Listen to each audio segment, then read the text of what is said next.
Community health workers deployed in Gauteng Sedibeng district to combat the COVID-19 virus say they are facing an uphill battle.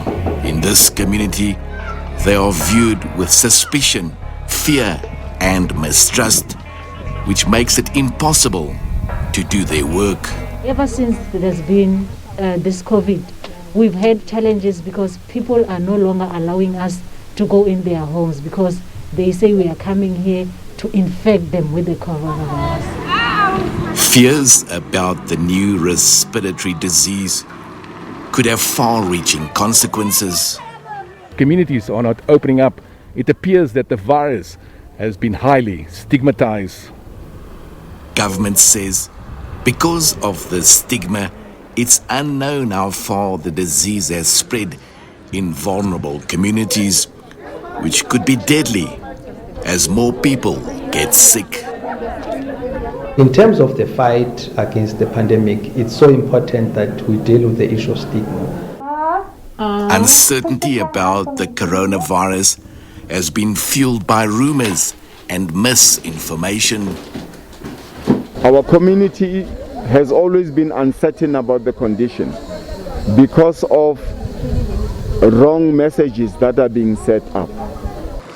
Government hopes that as it relaxes restrictions on the lockdown, it will increase mass-scale testing, the key to flatten the curve and minimize the death toll.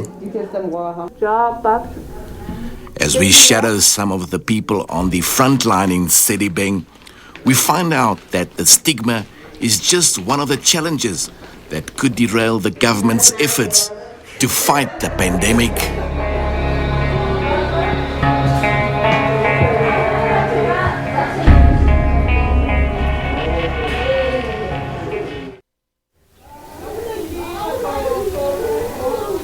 "39-year-old Sylvia Sapu has been working in the Sedibeng district as a community health worker for a number of years.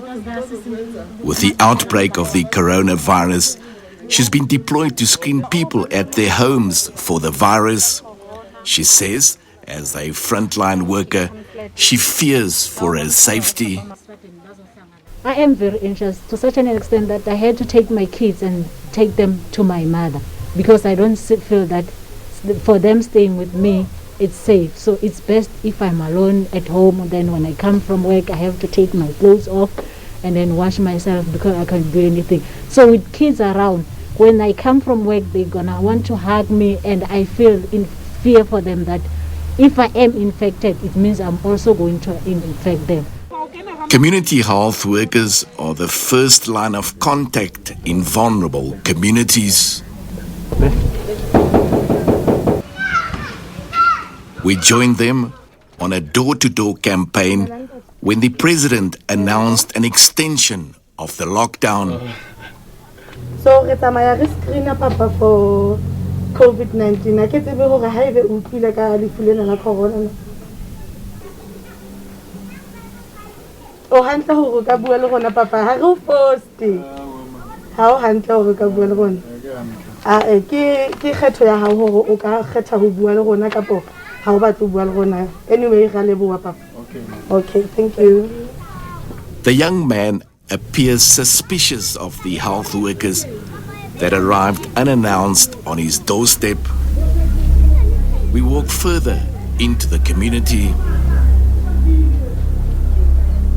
At the Mkize family, a couple in their twilight years, they are expecting the health workers. The visit forms part of a routine medical checkup. It's also an opportune moment to screen for the respiratory disease.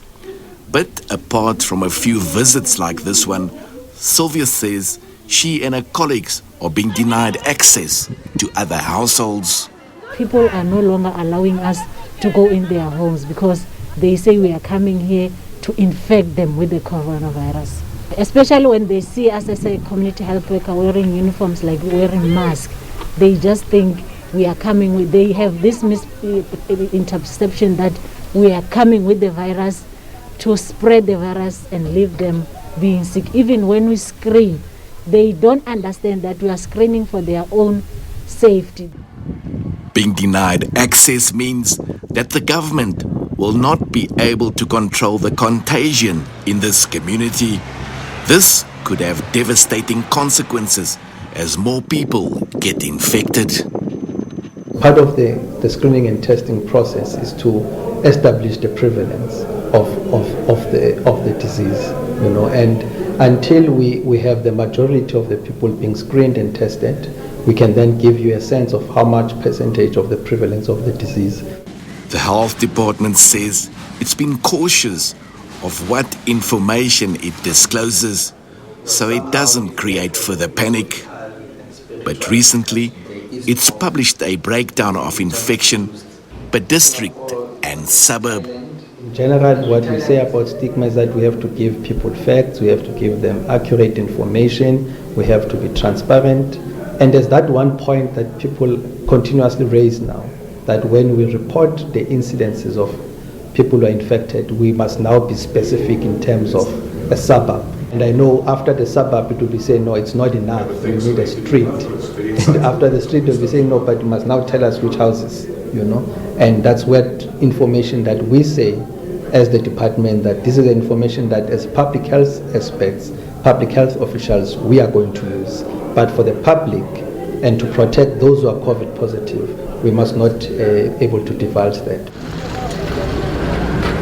At the Levi Mbata Clinic in Everton, a walk-in COVID-19 facility has been set up to screen and test for the coronavirus. But 3 months since the virus was detected in South Africa, officials say they are facing capacity problems. The major challenges that we have, because this happened abruptly, we are using our current human resources that we have. In April, some health workers' overtime payment was not paid due to technical problems. The unexpected onset of COVID-19 meant that resources had to be scrambled elsewhere. Part of the concerns is the related stigma. The issue of stigma is something that is there, especially in periods of uncertainty. Our community has always been uncertain about the condition because of wrong messages that are being set up. If you are positive, it does not mean that it's a life sentence. It means that you are going to be treated, you are going to be self-quarantined. After 14 days, we're going to test you, and you will come out negative, which means you are no threat to anybody. That's what the community needs to understand. Authorities have warned that without mass screening, testing, and contact tracing, the extent of contagion in communities is a ticking time bomb, which could explode with the lockdown restrictions now having been relaxed.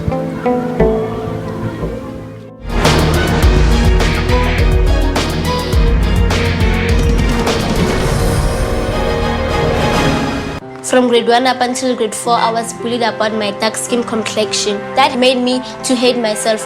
I have learned a lot from SABC. I have learned to respect yourself and respect other people and love yourself. One of the shows that have inspired me is Skim Sam. It shows that no matter challenge that you're going through in life, you can make it. My name is Njabula Zulu and I'm 13 years old. I am a motivational speaker, a violin player, and anti-bullying activist. Now, there's been a spike in new infections of the novel coronavirus in the Western Cape. More tests you do, the more positives you're going to find. And now suddenly we're seen as the place with the infections. We have not discussed anyone who goes to which level, but we are saying people must not be surprised. We've got to make sure that we keep to social distancing. Otherwise, what happens in this province is we might be forced to actually reverse the lockdown.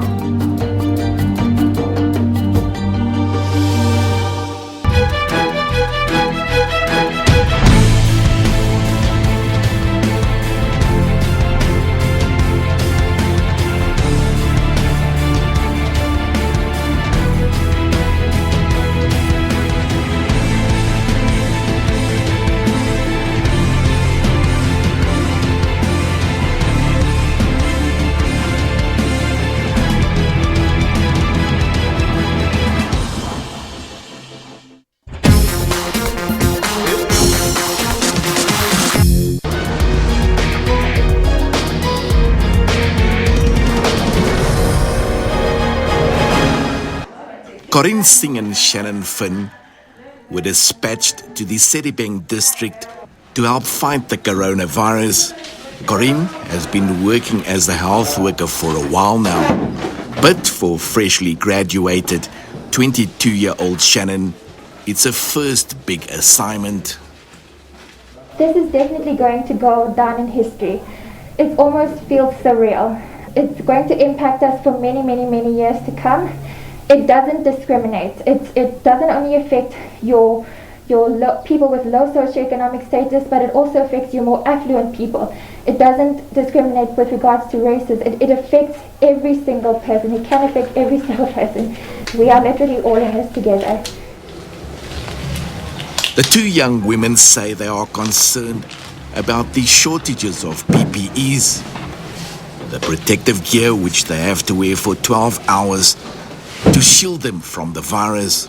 But this is a global problem. Working conditions are quite hectic actually.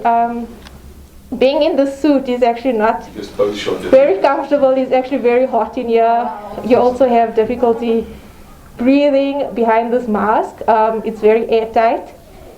But I guess we also need to protect ourselves because we do need to be out here for quite some time. We don't know how long we're going to be out here for. Hi, Papa. Please have a seat for us. Shannon says the few people she's tested have many questions. Some of them have doubts that the virus exists. Open. Patients do come in with a lot of concern. They just uncertain about, their future as well, if they have the virus or not. But at the same time, lots of patients are actually unaware about the virus. A lot of them are uneducated. A lot of them even question, what is this thing? What is this thing that we're dealing with? Is it real? It's a little uncomfortable, but you'll be fine, right? 64-year-old Joman Dlangalala is one of the few people testing today. He says he doesn't know anything about the virus, but feels he needs to test to set his mind at ease. Ke se ke itse ha e tlile e fihlile ke tshwanetse ho e amohela hobane ha ke tsebe hore na e tla ka mokgwa o feng e tswa kae ho tla jwang ene ke lefu la mofuta o feng jwale wa utlwa hore bothata ba yona bo bong hore e flyer moyeng hore na e etsa jwang hobane ho thwe nako tsohle re hlape matsoho and then ha re ka ta ho hlapa matsoho ha o tshwere sefahleho o tshwanetse o hlapa matsoho jwale ha re tsebe hona ke siki e hlahang kae hore na ke di-chemical hobane fofa moyeng ha re tsebe. Carissa believes that the testing could pick up as people get sick. This is something that government wants to avoid at all cost, so that the coronavirus doesn't overwhelm the public health sector. I'm in the front line. I'm exposed to the virus every day. Well, not the virus, but in difficult conditions that we may be exposed, we may contract the virus, which makes it also difficult. Am I going to be taking this home? Is my family also going to be exposed at the end of the day? So that is why we're encouraging people to actually just adhere to the lockdown rules and regulations. With the screening area standing empty, Muriel Miller-Batsi, the coronavirus team leader in Sedibeng, shows us around. The client comes in at the facility, then they wait at the waiting area.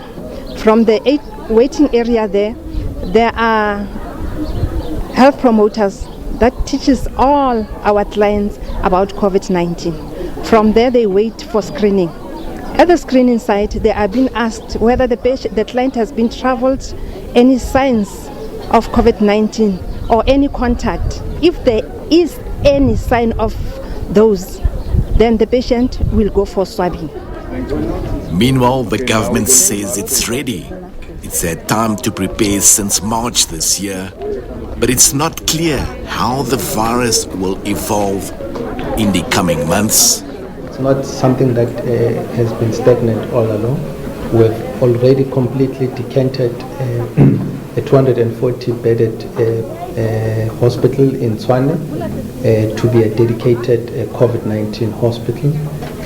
We are looking at the same actual situation at Bara, where there are some wards that we are going to decant, which are going to give us almost 300 beds, which also is the capacity that we are building.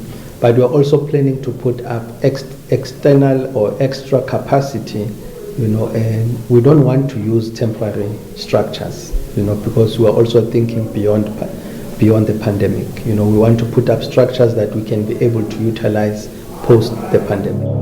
For now, social distancing, wearing masks, including good hygiene practices, are the only way to protect against the infection. But for the residents at the Sebokeng hostel in Sedibeng, these prescribed regulations are near impossible.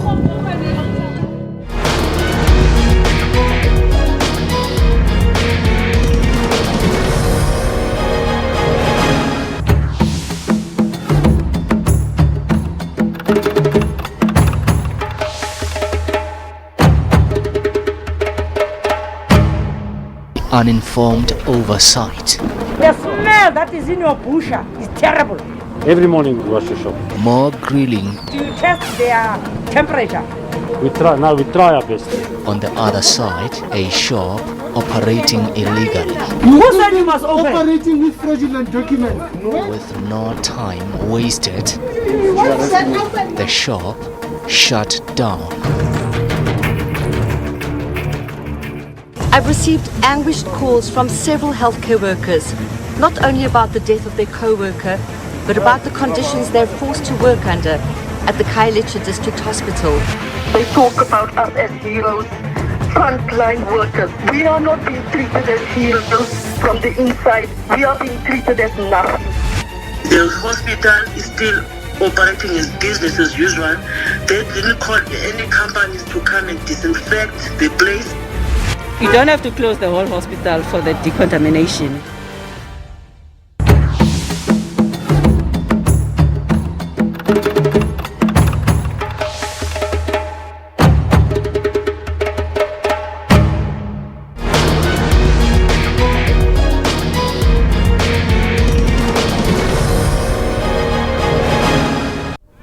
"84-year-old Shoshana Wawana is the self-appointed plumber on the front line at the Sebokeng hostel. He stepped in when the municipality failed to deal with the ongoing sewage affecting this community for several years. We met last year when we investigated these problems. Now, with the COVID-19 virus, the health risk has escalated. How are you people? Ngoba sinesoli ifasa njalo.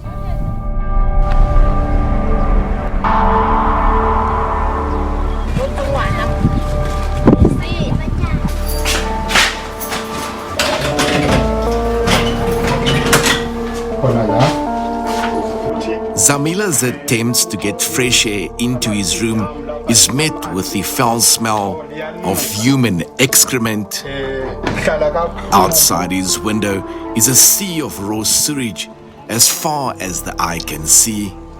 He says it got worse since he moved here a decade ago. Sihlala eBugqwayibeni endaweni enukayo istorage yakhona nje ayinakwanga kuphuma amanzi kuyanuka kangiba anisavuli namafestili la ngasemva kwami kugcwele idamu nje. Ingulube zihamba la ngasemuva sizenzela ebusuku nasemini. Sinexhala kakhulu njengoba kufike le COVID-19 thina sisisulu sokuthi ingasibamba very easy ngoba asina protection.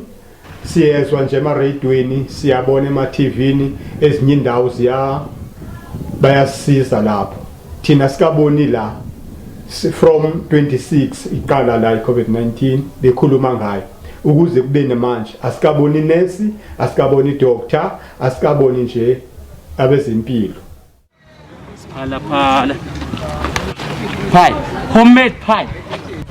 Outside, Sasizo Dlamini goes door to door selling food He says he knows he will be in big trouble if he's caught selling during lockdown, but he says he has to take a risk because he needs to make a living. Qhubeka eDurban ngiqhubeke ngithengisa iphaya ukuthi abantu bayawudla uphaya lokho kungqoqoze lakho kunginikeza nomdlanje ke manje inkinga sibhekene nesimo esinzima kakhulu kune coronavirus abantu bakwithi madoda ezweni lethu siyahlupheka sasokola Nkosi sixakekile bavalelekile njengana manje siphethe nje ama sanitizers sifakile ama mask wethu uba siziprotect phela nathi ukuze kuba singakwazi basithwale legciwane elingaka. With more people at home, the piles of waste are mounting. Animals feed on the waste that is generated by the community. In some sections, there are no roads, which poses a problem should someone require urgent medical attention. La community yethu ngoba manje akunamuntu okeweza ukuthi ezo-explainela ngale coronavirus. Asina ma-mask, asina zinto zokuziprotecta ukuthi kwenzakalani. Government says it's dealing with the poor sanitation issues, which are an ideal breeding ground for the virus. Scientists have found that the coronavirus survives in sewage for several days, which could be lethal if there's an outbreak in this community. Wastewater treatment works aren't always capable of providing sufficient chlorine. So that's one of the major problems. But over the short term, think about raw sewage flowing along the Ritzbreit.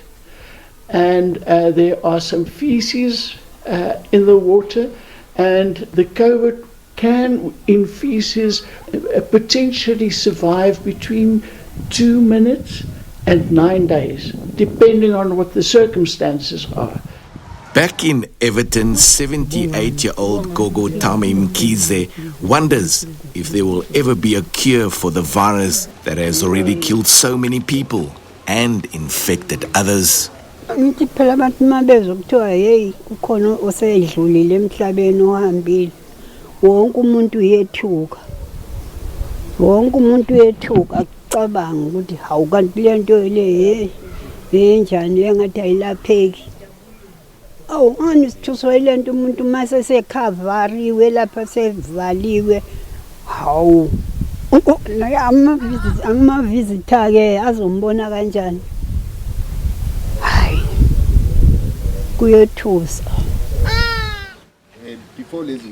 The elderly are a high-risk group. Most of those infected with COVID-19 don't survive. Authorities say older people must remain in isolation at all times. For 82-year-old Mkulu Mkize, being away from the family is too much to bear.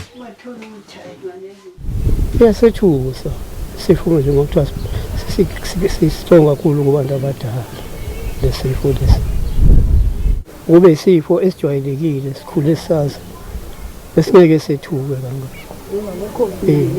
Ngoba kunjalo phela kunamaphilisi kunalutho. Ukuthi nje ufune siphathe ngalo ndlela kufanele siphathe ngayo kuphela. Yonke into izohamba kahle. We decided to go back to the young man in the beginning of our story to find out what was troubling him. Negitsuhile hebo sister se batla ba tlokokota mo jarateng cause ne ke sa itse gore ba ka fitla ne ke sa nagana gore ba ka fitla a wa nenga dumele cause ba tsama ba testa batho a ke itse gore ba tlontshela yona or ba tlontesta yona fela na Tsepiso's mother believes that the stigma that is now associated with the coronavirus is similar to the HIV virus, where people that contracted AIDS were seen as outcasts. Yeah, I can have a listing on coronavirus. You know, I get a sick alien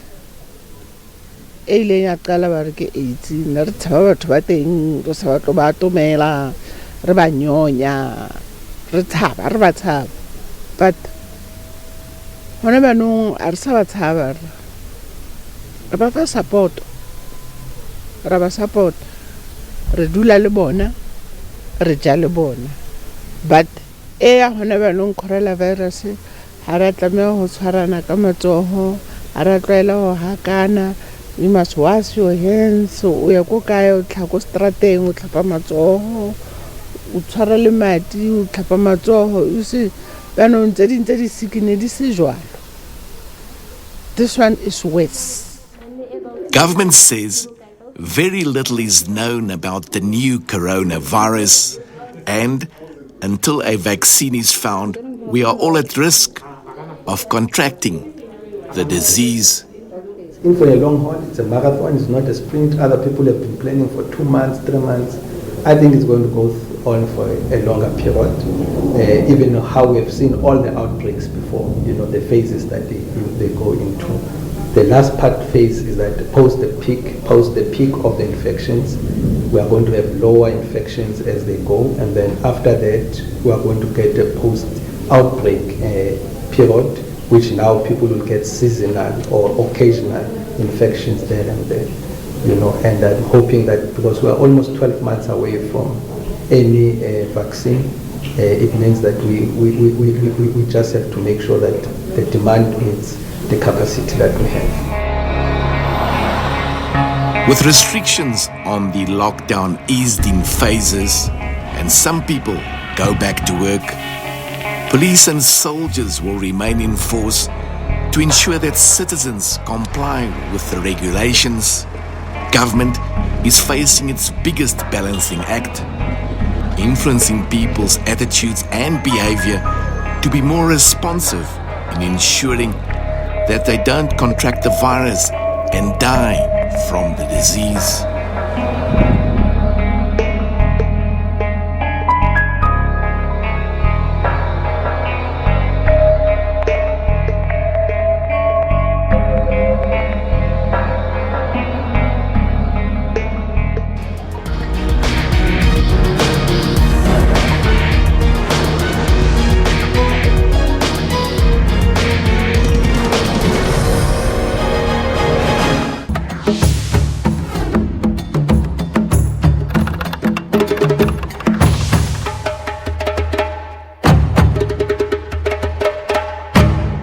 Information. Information. Information. Information. Yes, information is the most treasured commodity right now as the world battles the COVID-19 pandemic, and who better to consult when you're in doubt than the public broadcaster? In your time of need, the SABC understands your needs. That is why we will do our best to ensure that you are correctly informed and not alarm you with rumors or unmitigated or unconfirmed reports that are certainly finding fertile ground in the era of social media. Unconfirmed suspicions such as a 5G causes the COVID-19 pandemic are conspiracy theories. These have never been scientifically proven. Even though radio waves do give computers viruses, they don't give viruses to human beings. And there is the unfounded belief that COVID-19 does not infect black people. As we're being informed right now, the people most affected by the coronavirus in the US are African Americans. Right here at home, there's plenty of cases of black people infected by COVID-19. So don't ignore warnings given by the health department to look after yourself because you're black. Be wary of fake news. Under the present lockdown regulations, fake news and misinformation by anyone on COVID-19 are prohibited. However, we at the SABC have always known this. Well, that's why we make sure the information that's passed on to you is verified and thoroughly checked. In the age of the internet, you need to be very careful whom you listen to. We say for your sober, impartial news, listen to your public broadcaster.